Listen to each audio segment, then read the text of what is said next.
Margot, comment vas-tu? Coucou, ça va bien et toi? Bah écoute, moi ça va. En tout cas, je suis ravie de te recevoir aujourd'hui pour un interview. Alors, la semaine, c'était quand? C'était avant-hier. Je reçois ton message ou hier où tu me dis coucou, mam. Je viens de prendre rendez-vous sur ton agenda pour faire le témoignage. J'étais super contente parce que tu es guérie depuis plusieurs mois déjà et on Oui. n'avait pas encore eu l'occasion de faire le témoignage. Donc, je suis super ravie. Je te laisse te présenter aux personnes qui vont nous écouter, qui tu es, quel âge tu as, où tu habites, qu'est-ce que tu fais dans la vie. Ça marche. Moi, c'est Margot, j'ai 26 ans, je suis comédienne, chanteuse et danseuse. Moi, je suis artiste, donc voilà, j'évolue dans le monde du théâtre et de la comédie musicale. Voilà ce que je fais dans la vie, mon activité. Et puis, du coup, à côté de ça, j'aurai peut-être l'occasion d'en parler un peu plus tard. Mais à côté de ça, je suis à mon tour coach et accompagnatrice en guérison du vaginisme, puisque du coup, j'ai souffert moi-même de vaginisme pendant très longtemps. Et après en avoir guéri grâce au programme de MAM, j'ai décidé de me lancer moi-même dans le coaching pour accompagner les femmes et pouvoir voilà, plus parler de ce trouble sexuel qui est encore malheureusement tabou aujourd'hui et pouvoir aider toutes les femmes qui sont dans ma situation, enfin qui ont souffert de vaginisme ou qui souffrent de vaginisme pour Ok. pouvoir les aider au mieux, quoi. Voilà. Tout à fait. Donc, Margot fait partie aujourd'hui de l'équipe. Elle est en formation avec nous depuis septembre de l'année dernière ou novembre. Donc, elle a suivi la formation d'ailleurs pour les personnes qui se demandent. Donc, j'ai créé une formation pour accompagner des femmes qui ont souffert de vaginisme, qui ont guéri grâce à mon programme.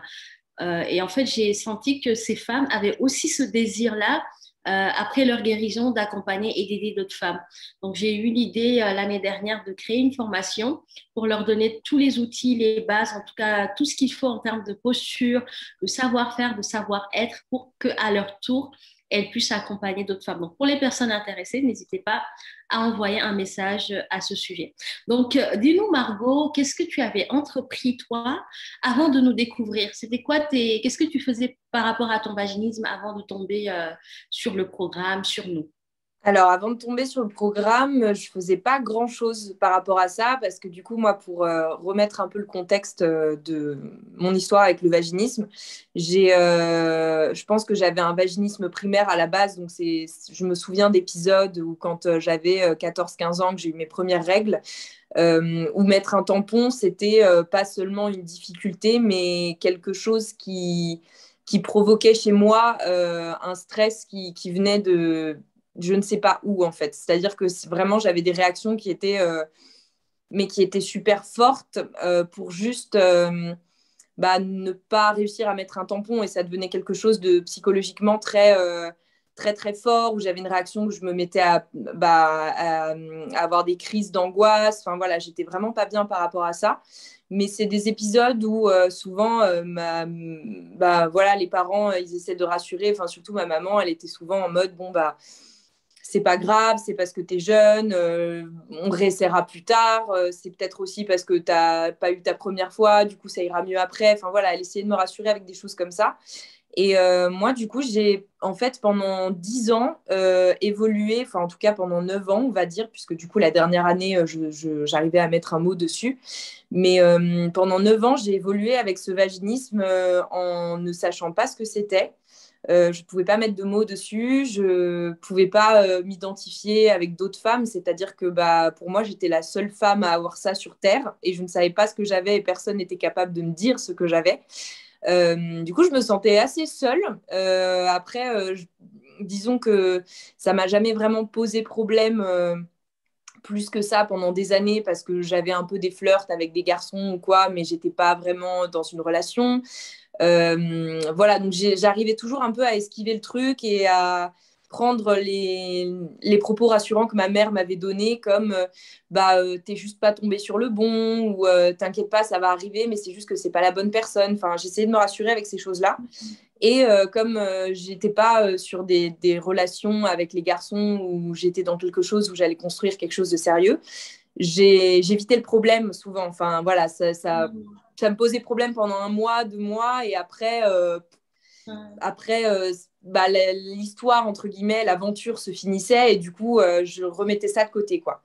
Donc, du coup, j'ai appris qu'au bout de 9 ans que ça portait un nom, que ça concernait d'autres femmes. Et du coup, là, ça a été un peu une révélation. C'était à la fois agréable de me dire, OK, je ne suis pas seule. Et en même temps, d'accord, mais là, du coup, maintenant qu'il y a un nom à mettre dessus, il faut que je sorte un peu de ce truc de passivité par rapport à ça. Et il faut que j'essaie de trouver des moyens de régler le souci, quoi. Donc, il y a un côté très agréable et un côté très désagréable parce que, OK, d'accord, maintenant, il faut prendre les choses en main et ça fait peur, quoi. Ça fait peur parce que quand on a passé 10 ans avec ça, quelque part, on y trouve, entre très grands guillemets, une sorte de zone de confort ou en tout cas une zone d'habitude dans laquelle on est et OK, mais moi, j'ai toujours connu ça, j'ai toujours fait comme ça. Donc, pour moi, c'est presque plus confortable de rester là-dedans alors que très honnêtement, ça me pourrit la vie parce que ça atteint ma confiance en moi, ma féminité et plein d'autres choses. Mais c'est plus confortable de rester comme ça. Et du coup, il y avait une espèce de truc un peu complexe quoi, là-dessus. Donc, du coup, pendant cette dernière année où j'ai pu mettre au moins un mot dessus, je n'ai pas entrepris grand-chose. Je suis allée voir un psychiatre à un moment donné parce que je me suis dit qu'il fallait que j'en parle au moins à quelqu'un quoi, de ça. Il n'a pas trop su m'aider parce que très honnêtement, il avait, je pense, aucune idée de ce qu'était le vaginisme, même si je lui en parlais. Mais déjà, c'était un homme. Et en plus de ça, du coup, c'était pas non plus impossible pour lui d'avoir traversé ça et d'avoir vécu ça dans son corps et dans sa tête, quoi. Donc, compliqué de se mettre à ma place et puis compliqué aussi de savoir de quoi il parle, tout simplement, puisqu'il ne savait pas de quoi il parlait. Et donc, du coup, les choses, les exercices qu'il pouvait me donner n'étaient pas tellement, étaient pas tellement efficaces ou pas tellement, n'avaient pas lieu d'être, quoi. Donc, du coup, j'avais entrepris ça et après, j'ai encore un petit peu mis le problème de côté. et à un moment donné, je suis tombée en fait sur Instagram. Donc, merci Instagram pour ça, parce que c'est vrai que c'est quand même un réseau social qui apporte beaucoup beaucoup de renseignements, qui est très éducatif, notamment par rapport à la sexualité, je trouve, de plus en plus. Et ça, c'est super intéressant. Et du coup, j'ai trouvé à ce moment-là ton compte Instagram et c'est un peu comme ça que j'ai regardé timidement pendant le premier confinement, de loin, sans trop m'impliquer, en mode bon, je regarde, on verra bien ce qui se passe, premier confinement. Et après, pendant l'été, du coup, qui a suivi le premier confinement, j'ai été à nouveau confrontée à mon vaginisme parce que du coup, j'ai rencontré quelqu'un. Voilà, ça a duré le temps que ça a duré. Mais c'est à ce moment-là où je me suis rendu compte que vraiment, je pouvais plus continuer à vivre comme ça, quoi, que c'était pas possible, que ça, c'était pas seulement frustrant sexuellement pour moi, je me sentais toujours pas femme. Je venais d'avoir 25 ans et je me sentais encore demi-femme, enfant, pas tout à fait enfant, pas tout à fait femme. J'arrivais pas à avoir une identité en fait. Ça allait jusque là quoi. C'est-à-dire que mon identité était brouillée. Je savais pas trop qui j'étais. Je savais pas trop. Je savais où j'allais parce que j'avais déjà une passion de base qui était la scène. Donc ça, j'avais déjà, si tu veux, des passions et des choses qui me portaient dans la vie. Mais par contre, mon identité propre, qui je suis et puis qui je suis en tant que femme, rien de tout ça n'était défini et je crois que ça me mettait dans un grand flou pas très agréable finalement, quoi. Ouais, je comprends. En fait, ça me parle beaucoup ce que tu dis parce que moi aussi j'ai vécu ça. Tu vois, ce brouillard dans son identité. Moi, il y avait des fois où je me demandais si j'étais vraiment une femme, si j'étais une enfant. Ouais. En fait, je savais plus qui j'étais. Et je me rappelle même taper sur Google, c'est quoi être une femme? Tellement c'est quelque chose qui m'était inconnu. Je ne savais pas. Et du coup, quand tu parles de ça, en fait, ça me rappelle aussi ma propre expérience. Donc, tu nous découvres sur Instagram. Alors, qu'est-ce qui se passe? C'était quoi le premier contact avec nous? Est-ce que tu as écrit un message privé? Est-ce que tu as pris rendez-vous pour l'appel diagnostic? Raconte-nous un petit peu comment le premier contact s'est fait avec nous. Alors, moi, du coup, j'ai attendu la fin de l'été parce que moi, à ce moment-là, j'étais en saison et j'avais pas du tout de temps pour moi. Voilà, donc pas du tout le temps de gérer ça. Mais j'ai attendu la rentrée, du coup,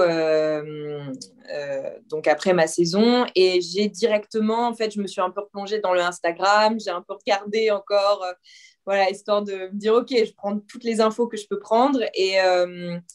Et en fait, j'ai décidé de passer l'appel de diagnostic parce que je me suis dit, bon, bah, OK, premier step, c'est gratuit.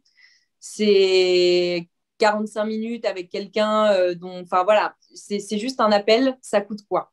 Je vais essayer, je prends mon appel et je verrai bien ce que ça donne. J'y suis allée un petit peu comme ça, en me disant que c'était un step de plus pour moi et qu'en plus de ça, bah, voilà, ça me permettrait de discuter avec quelqu'un et de parler de ça, de voir un peu ce qui est proposé aussi par rapport au programme, parce que c'est vrai que le programme m'intriguait beaucoup et je me disais, en fait, ce qui m'a tout de suite attirée, c'était de me dire, OK, moi, j'ai déjà 10 ans de vaginisme dans les pattes et j'en ai marre, vraiment.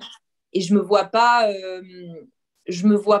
encore faire des démarches pour aller voir d'un côté quelqu'un qui va prendre en compte le côté physique, l'autre le côté psychologique, prendre mes rendez-vous toutes les semaines ou une fois tous les 15 jours et que ça s'étale sur encore des années où je me dis, OK, bah, je vais guérir, mais dans 3 ans, dans 4 ans, enfin, je me voyais pas me donner ces délais-là, en fait, parce que c'était pressant, quoi. Vraiment, j'étais là, bon, bah, j'ai 10 ans de vaginisme dans les pattes, est-ce qu'il y a un moyen pour moi de m'en débarrasser en peu de temps? Est-ce que c'est possible? Et c'est vrai que ça m'a attiré tout de suite dans le programme parce que je me suis dit, OK, ça comprend tout déjà. Donc, j'ai pas, évidemment, je peux me faire aider à côté, mais j'ai pas à me dire, bon, bah, l'aspect psychologique, il faut que je m'en occupe d'un côté avec une personne, ensuite l'aspect physique, ensuite. Et il y avait un peu de tout qui était compris dedans.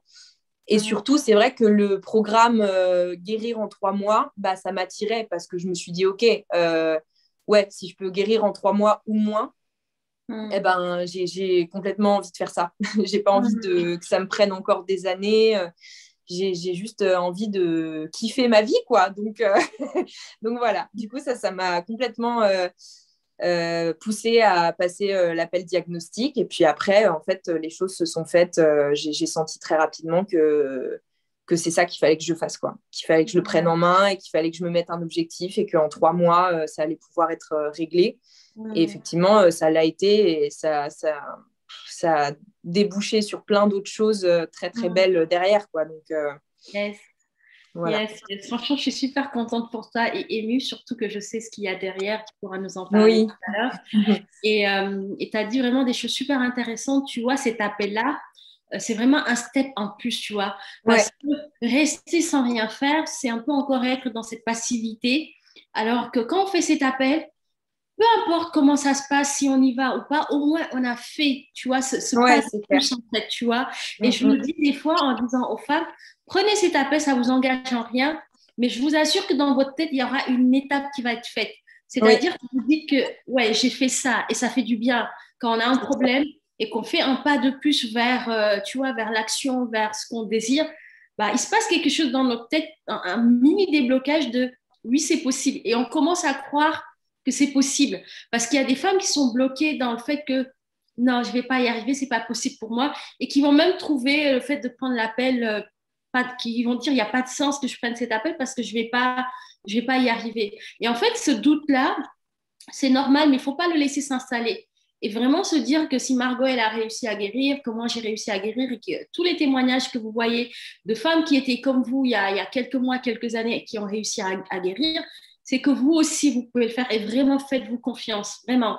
Je sais que c'est douter de soi, de sa guérison, de se dire mais non, ça sert à rien, de toute façon, les autres ont plus de chance, moi, j'ai pas de chance. Il y a plein de femmes et c'est dommage qu'ils se disent ça, mais le message, c'est faites-vous confiance et faites ce pas de plus. Et vous allez voir que bah, dans la vie, quand on fait un pas de plus vers quelque chose, il fait 10 000 pas vers nous, en fait. Et ça, c'est merveilleux. OK. Donc, du coup, tu fais le programme. Alors, dis-nous, qu'est-ce que le programme t'a apporté? En combien de temps tu as réussi à guérir? Et puis, voilà, qui tu es aujourd'hui et qu'est-ce que ça t'a apporté comme transformation et changement dans ta vie? Alors, moi, j'ai guéri donc, grâce à ce programme en 2 mois.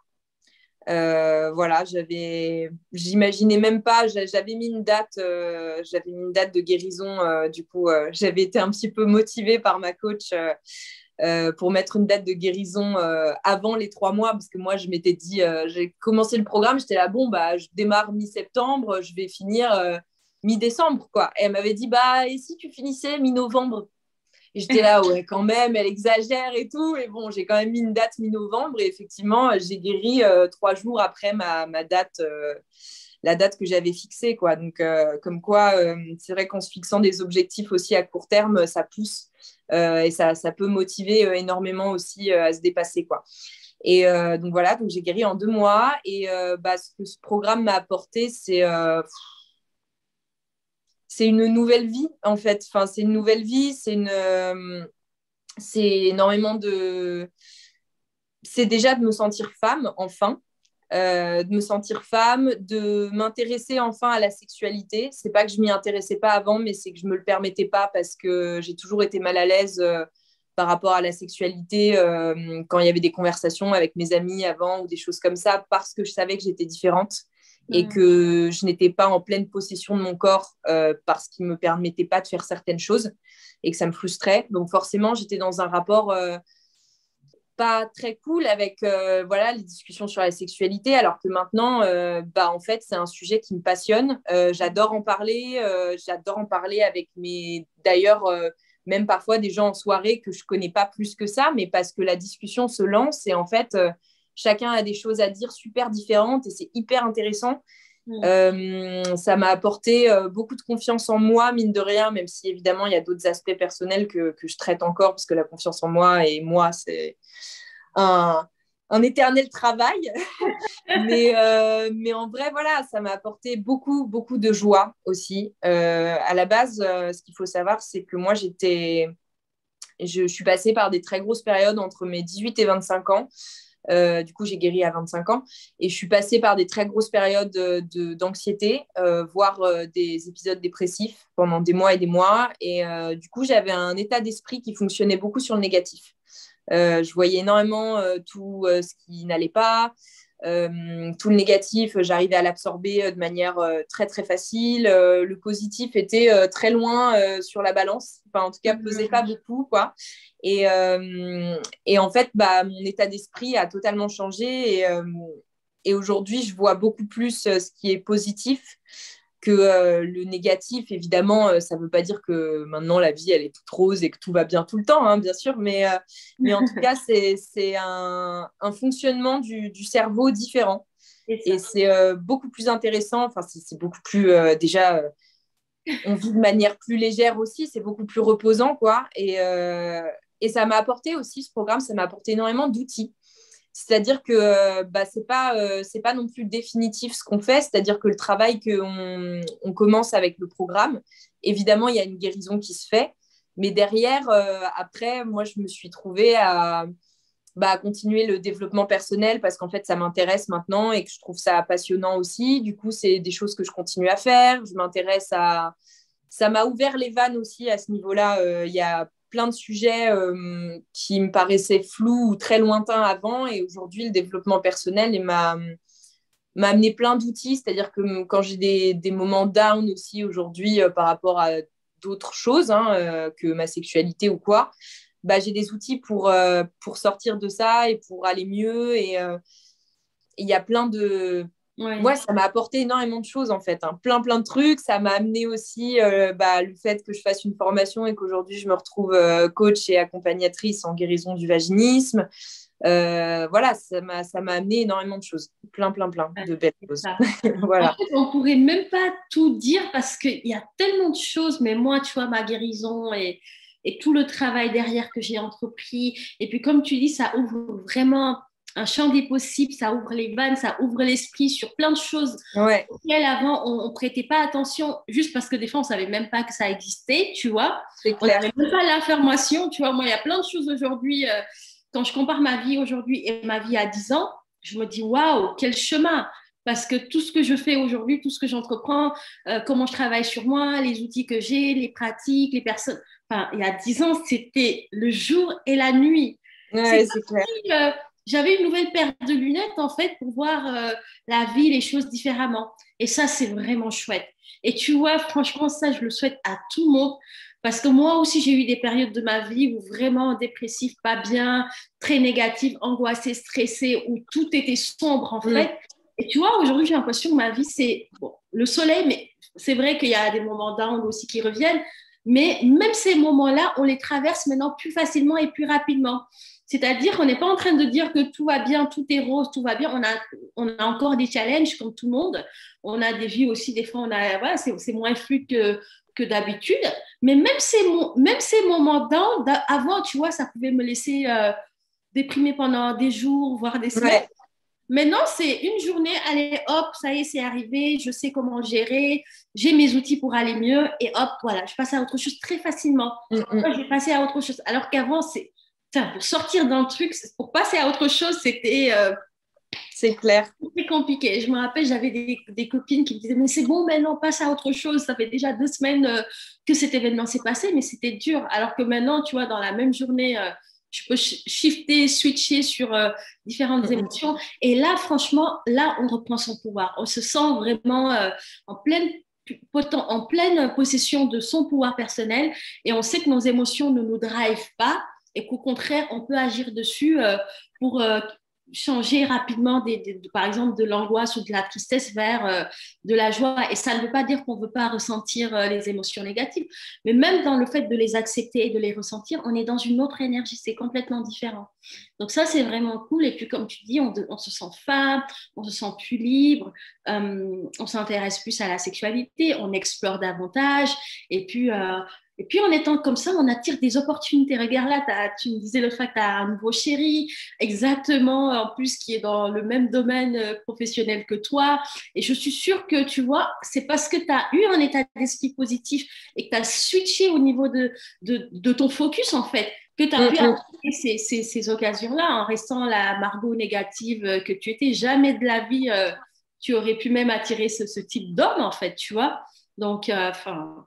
En tout cas, le programme, c'est vraiment au-delà du vaginisme, parce que oui, vous allez réussir à guérir du vaginisme, mais derrière, moi, ce qui me fait kiffer, c'est comment la femme, derrière, elle se transforme, comment elle va se sentir différente, plus femme, et puis réaliser ses projets, faire des choses qu'elle n'aurait pas pensé faire un jour. D'ailleurs, parle-nous de ton dernier projet en date, si tu peux nous en parler rapidement.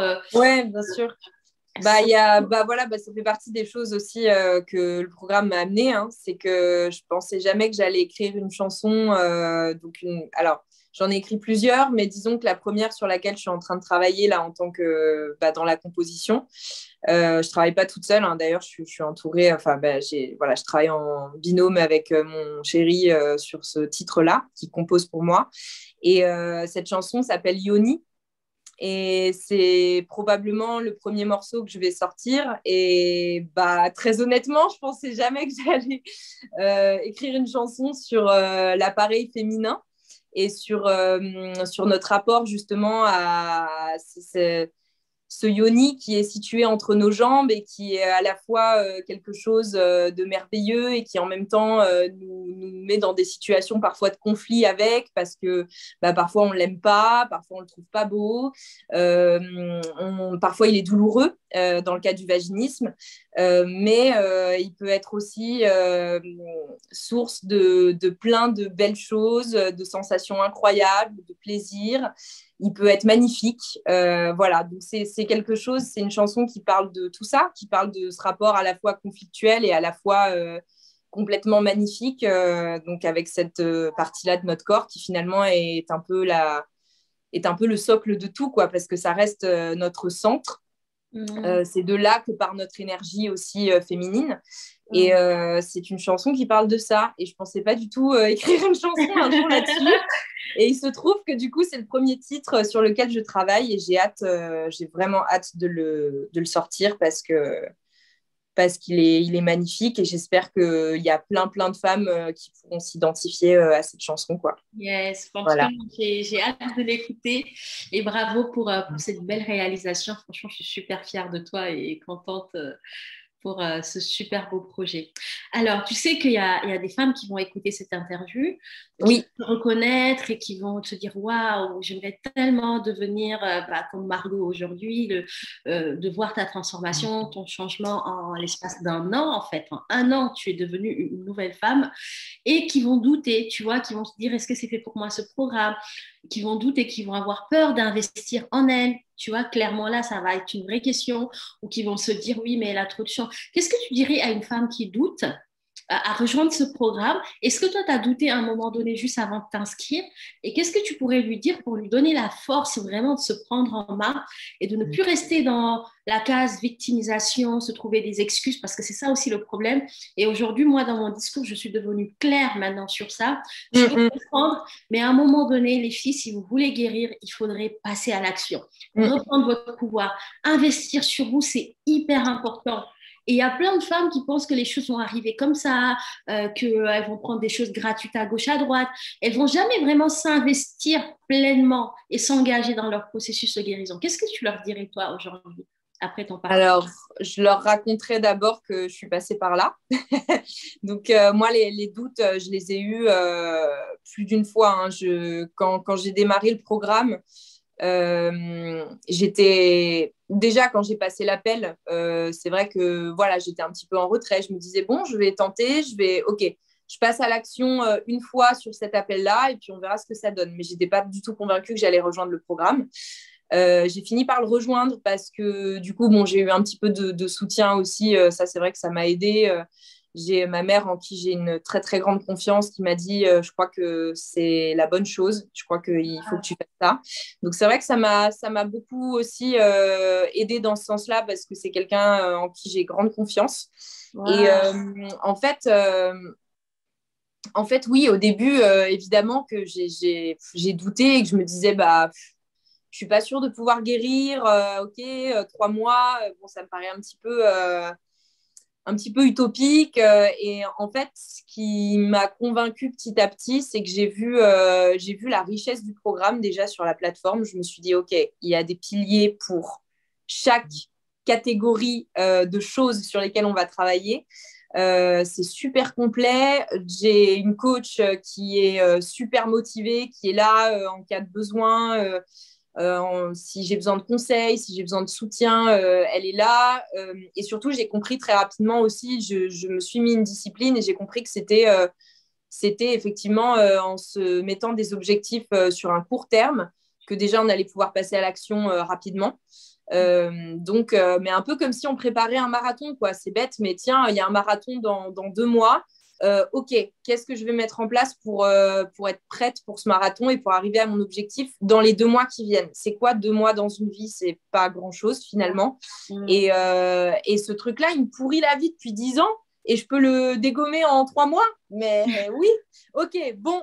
Et j'ai aussi compris qu'il fallait se mettre une discipline. Voilà, fallait pas être non plus trop dans l'attente ou je me laisse porter. Enfin, ça peut pas fonctionner, ça. Il faut se mettre une discipline. Il faut se dire, OK, j'investis là-dedans, j'investis dans moi. C'est de l'argent, mais cet argent-là, ça se trouve, je l'aurais investi, je sais pas, dans une superbe robe que j'ai vue, et puis tiens, une super paire de chaussures, et puis tiens, ça veut pas dire qu'il faut pas se faire plaisir, mais je pense que il faut réfléchir à, OK, ça, c'est une dépense d'argent conséquente, mais dans quoi je l'investis? Et quel plus beau cadeau, en fait, que de l'investir dans soi-même.